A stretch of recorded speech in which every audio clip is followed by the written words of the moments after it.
Hello everyone, today I will show you how to change text default rotation direction in a fillable text box using Foxit PDF Editor.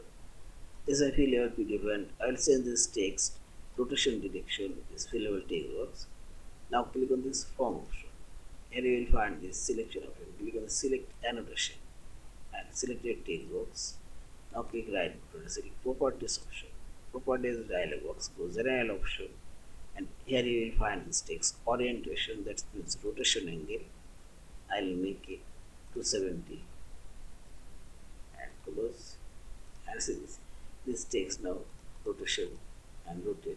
Also this text box text rotate and select properties. I will make it 90 degree and close. And so this text also rotate, and if I remove this text and retype text and see this text rotation angle says in this you can see the text rotation angle on your fillable text box. Yeah, and finally select this file option, save or save as your fillable PDF file.